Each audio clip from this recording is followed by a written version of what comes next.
punta po sa kanya. Wala po kayong pagkakaibigan sa mga Estrada? Wala po, Your Honor. Maliban po, ako yung naging empleyado lang po sa City Hall, pero Yun na nga. trabaho lang po, Your Honor. Trabaho. So hindi ba kayo magkakasama sa isang sindikato? Hindi po, Your Honor. Wala po. Magkasama kayo sa Maynila, magkasama kayo sa DPWH. Tapos tinatanggi mo ngayon na wala kayong connection kay Jinggoy Estrada, Senador Jinggoy Estrada. Paano naman nangyari? Tingin niyo maniniwala yung mga taong bayan? Wala po kong personal na connection po kay Senator Jinggoy, Your Honor. Ibig mo sabihin, Kung hindi po sila magkakilala, there was a time nag-birthday po si Senator Jinggoy sa Soler. Umattend po siya. Kung hindi po sila magkakilala, Your Honor.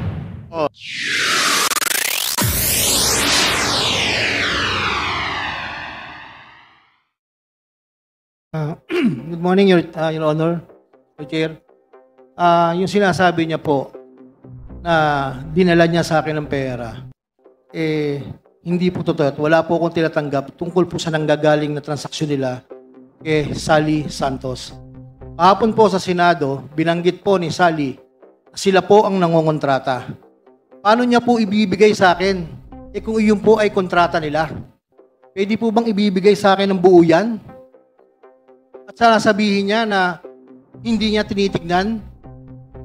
Your Honor, totoo po sinasabi niya, nung dumating po ako dyan, sila ay mga next rank and file doon po sa Chief Construction.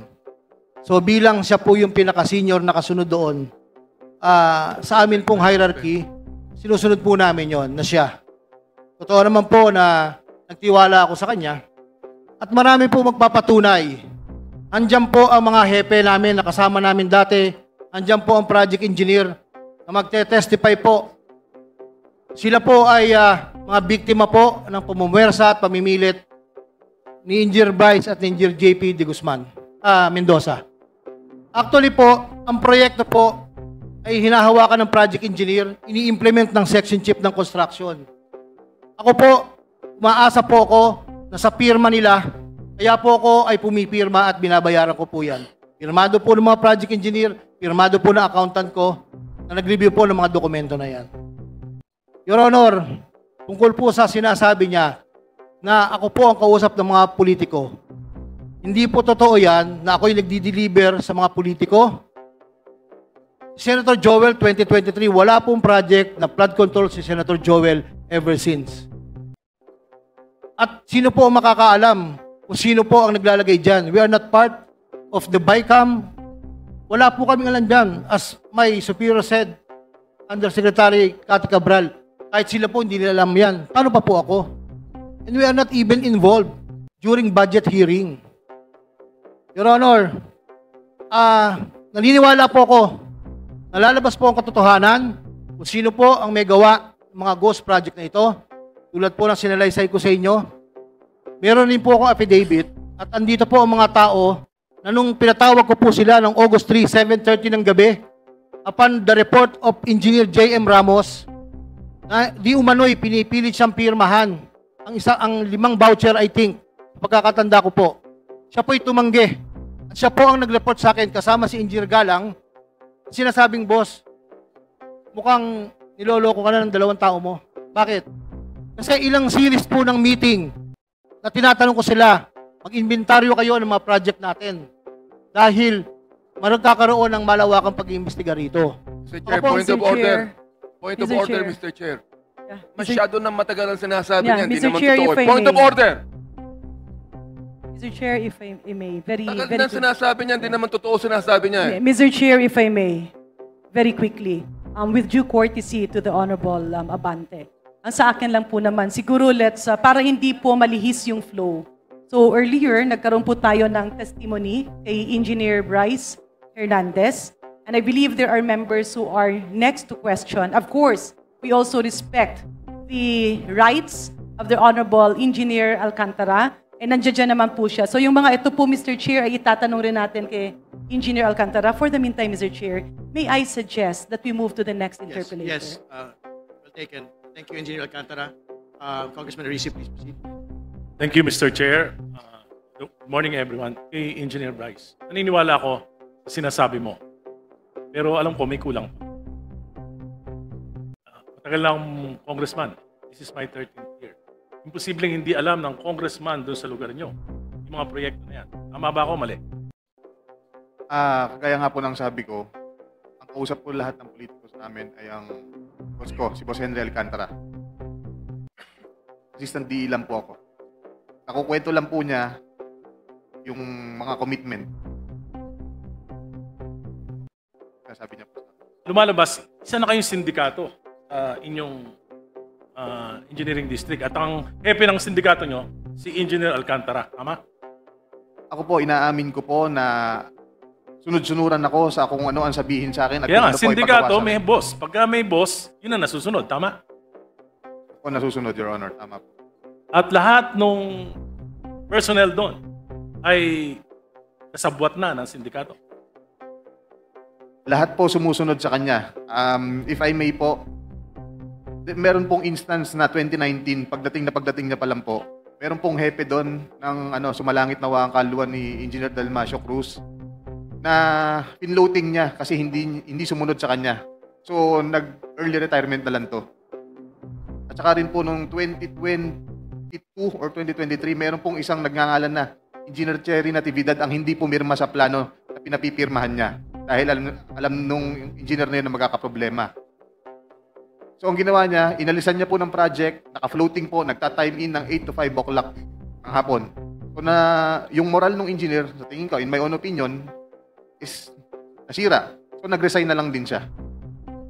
Sa pagkakaalam nyo, dahil malapit kayo, sino po sa Department of Public Works and Highways yung kanyang patron? Pagkakaalam ko po, si Engineer Yusek Robert Bernardo po. Si Yusek Robert Bernardo. Yes, Your Honor. Yun ang kanyang patron. Opo. Dahil magkasama po sila dati sa Los Baños, Laguna pa, way back 1997 yata, as per kwento ng boss ko. And then nagkasama din po sila sa Manila City Hall. Panahon po ng ating mahal na Pangulong Erap Estrada nung naging mayor po siya doon. Ano po ang posisyon ni Yusek Bernardo sa City Hall ng Maynila? Siya po ang city engineer. Okay, salamat po. Okay. Engineer Alcantara. Please proceed. Engineer Alcantara, tama ba yung pagkakaintindi ko kanina? Sinasabi mo na hindi ka nagbibigay kay Senator Joel Villanueva? May sinabi ka bang gano'n kanina? Po, wala po akong dinideliver. Yun po kasi ang pagkakasabi ni Kaya nga, Bryce. wala kang dinideliver Yes kay po. Senator Jinggoy. Wala po, Your Honor. So, tinatanggi mo yun sa dalawa. Yes po, Your So, Honor. tama yung pagkakarinig ko kanina na sinabi mo? Yes po, Your Honor. Yun lang. Pero ano connection yun ni Senator Jinggoy Estrada? Wala po, Your Honor.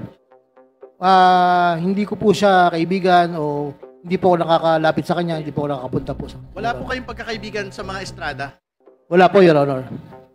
Maliban po, ako yung naging empleyado lang po sa City Hall, pero Yun na nga. trabaho lang po, Your Honor. Trabaho lang po. Sinong mga kasama doon? Yung city engineer po, Para malinaw, naging city engineer po kayo sa Maynila, tama po ba? division chief lang po ako, hepe lang po ako, Your Honor. Sino yung city engineer noon? City engineer Roberto Bernardo po. Yan yung undersecretary na binabanggit po ng lahat ng mga tao rito, hindi ba? Yes, Your Honor.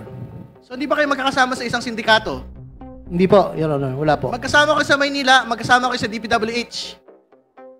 Tapos tinatanggi mo ngayon na wala kayong connection kay Jinggoy Estrada, Senador Jinggoy Estrada. Paano naman nangyari? Tingin niyo maniniwala yung mga taong bayan?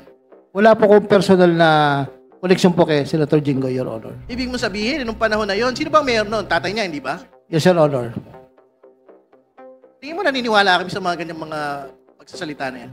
Your Honor, kami pong mga division chief po ay wala po kaming direct access kay Mayor Era po ng mga panahon po na yun, Your Honor. Pero ang malinaw, magkasama kayo ni Engineer Bernardo Yes, Your sa Honor. City Hall. Yes, Your Honor. Magkasama rin kayo sa DPWH Yes, Your ni Honor. Undersecretary Bernardo. Tama po ba? Opo. Maraming salamat. Okay. Yes, Engineer Bryce, please. Before going back to Mr. Diskaya. Thank you, Your Honor. To add up lang po, kung hindi po sila magkakilala, there was a time nag-birthday po si Senator Jinggoy sa Soler. Umattend po siya. Kung hindi po sila magkakilala, Your Honor. Oh, Just additional info lang. Engineer Alcantara, di pala kayo magkakilala. Bakit ka naman nagpunta sa Soler? Parang mahirap maimbitahan sa Soler, di ba? Mr. Chair, Mr. Chair, I'd like to remind our guest, especially Engineer Alcantara, to answer as honestly as possible all the questions because you're under oath. And you don't want to tempt these members to cite you in contempt. Just a reminder. No, it's okay. It's okay. Thank you for the reminder. DE Alcantara, please. Your Honor, napunta lang po ako ng birthday. Sinasama lang po ako ng ibang mga hepe po doon po sa City Hall po. Your Honor. Maraming salamat. We can go back to Mr. Diskaya.